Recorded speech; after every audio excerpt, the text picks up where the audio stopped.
10 different types of cat litter boxes. Which one is best for your cat? 1. Open boxes. Pros of open boxes. While they're undeniably basic, that also means they're cheap. If you have multiple cats, and you're following the one box per cat rule, this makes it easy to buy as many boxes as you need. They're also compact, so you can hide them in out-of-the-way places without them dominating the room, and they're easy to clean because there's nothing in your way while you scoop. They allow cats to see what is going on as they do their business.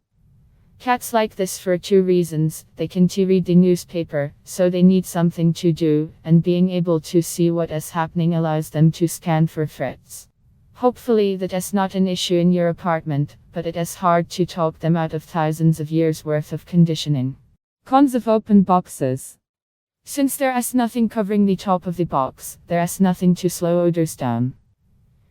You should invest heavily in deodorizers and be committed to cleaning the box every day, but even then, expect to smell what your cat has been cooking. Likewise, there is nothing to keep the litter in as your cat digs and scratches around. If you have other animals in the house, like dogs or small children, then these boxes will offer no barrier to them digging through the litter either. 2. Covered boxes. Pros of covered boxes. Covered boxes have almost all of the advantages of open boxes, save 2, more on that in a minute, plus they address many of the flaws the open models suffer from. The cover helps contain odors and keep litter in the pan, and some felines prefer the privacy that a lid provides. You may even find your cat hiding inside the litter box when she gets stressed. Cons of covered boxes. There are 2 flaws that covered boxes create that open boxes don't have. They make it a little more difficult to clean, as you either have to remove the lid or work around it, and they add a lot of bulk to the unit. As a result, you'll need to devote a fair bit of space to each box. The fact that these boxes can contain odors is a huge bonus, until you go to clean them, that is. Then, you'll be sticking your face into several days' worth of concentrated funkiness. Some boxes have lids with ventilation in them. We recommend looking for one, especially if it also comes with a carbon filter. 3. Disposable boxes. Pros of disposable boxes. You don't really have to clean these boxes, instead, just throw the whole thing away when you're done with them. Typically, that is after you come home from a trip, so instead of digging through a week's worth of clumps, you just toss the pan in the garbage. They're often made of biodegradable materials, so there isn't much concern about harming the planet, depending on what kind of litter you put in them, of course. They're also cheap, but not so much that they're a budget-friendly alternative to more permanent models if used year-round. Cons of disposable boxes. There is absolutely no thought given to style or comfort, so don't expect your guests or your cat to be wowed by your litter box. Although if your guests are regularly wowed by your litter box, it may be time for more sophisticated friends. They're not the least bit durable either, so your pet could easily damage it accidentally, or it could collapse as you carry it to the trash. Neither outcome is pleasant. 4. Self-cleaning boxes. Pros of self-cleaning boxes. The biggest pro is also the most obvious one: they clean the box for you.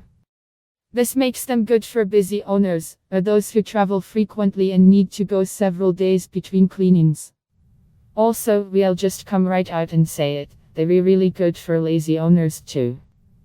Because they work so soon after your cat is done, they cut down on odors quite a bit, as the smell doesn't have much time to permeate your house. Cons of self-cleaning boxes. As with any time-saving technology, they're not foolproof. So don't think you can just ignore the litter box from now on. They can struggle with big clumps of urine, and if they can't complete a rake cycle, the litter will just build up until you remove it manually. Also, while self-cleaning models have safety mechanisms to prevent them from harming your cat, she doesn't know that. Many cats are understandably skittish about popping a squat inside a machine that could potentially come alive and try to drive them away, so you may have trouble getting your pet to use one. There are limitations in terms of placement too. Since you'll need a power source, you'll have to place the plug near a wall outlet. This could mean that the litter box shares more of your personal space than you'd like.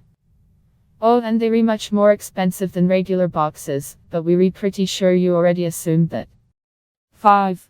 Sifting boxes. Pros of sifting boxes. Sifting boxes are the easiest to clean manually, as there's no need to spend 15 minutes digging and scooping. They also make it hard to miss any waste, as the trained sand reveals every single present your cat left you. Scooping litter often causes lots of waste, as clean stuff gets mixed in with the dirty and thrown away. Sifting boxes help cut down on that, so you may find yourself saving money as well. Cons of sifting boxes. You do still have to do some work, and since that work involves lifting a tray of sand, these boxes may not be a great idea for users with back issues or similar ailments.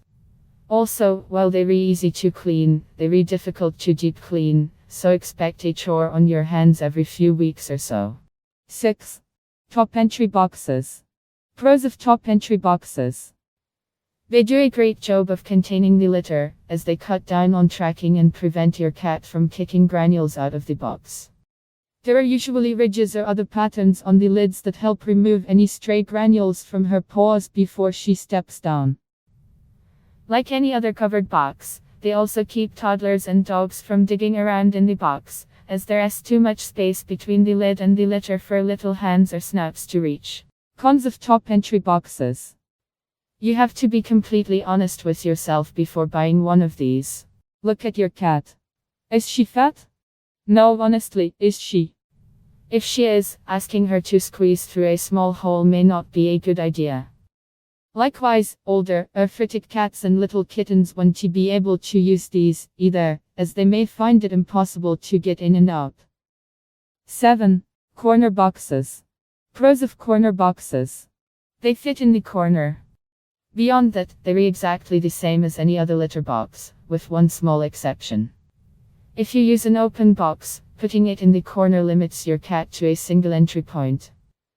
This could potentially reduce mess. Likewise, any litter kicked in the direction of the wall will likely bounce back into the pan. Cons of corner boxes.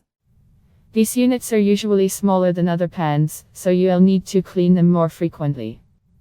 Also, some cats, especially larger ones, will feel confined by having the walls so close to them, so you may have issues convincing them to use it. 8. Extra large boxes. Pros of extra large boxes. If you have an extra large cat, it just makes sense to get her a box to match. However, smaller cats can also benefit from them, especially if they have trouble containing their mess inside the box. Giving them more real estate increases the likelihood that they'll have a better aim.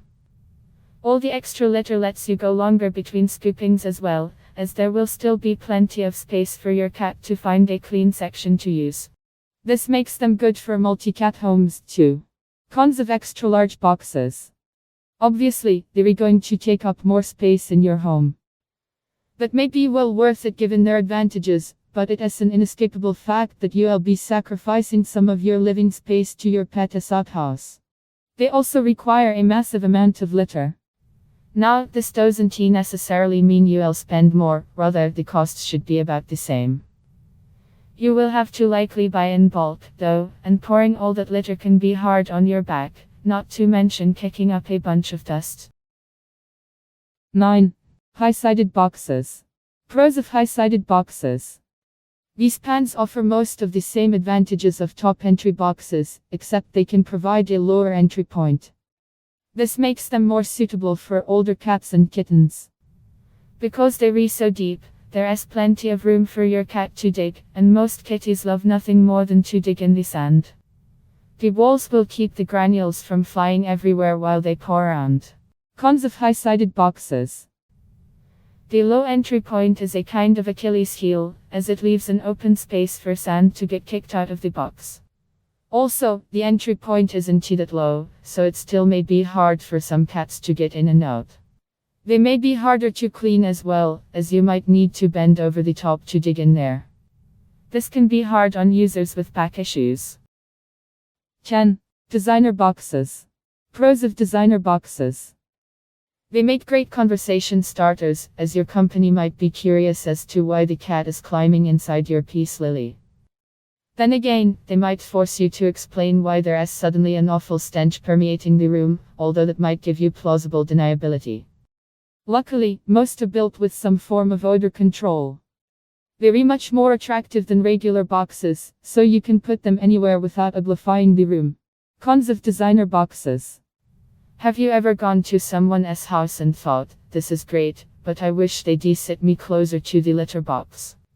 Most people are perfectly fine with the litter box being in a hidden, out of the way place, so you may not want to drag yours out into the living room.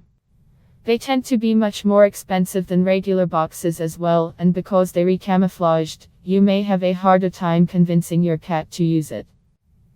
You may also have issues with your cat understanding that not every plant or piece of furniture in the house is a potential bathroom.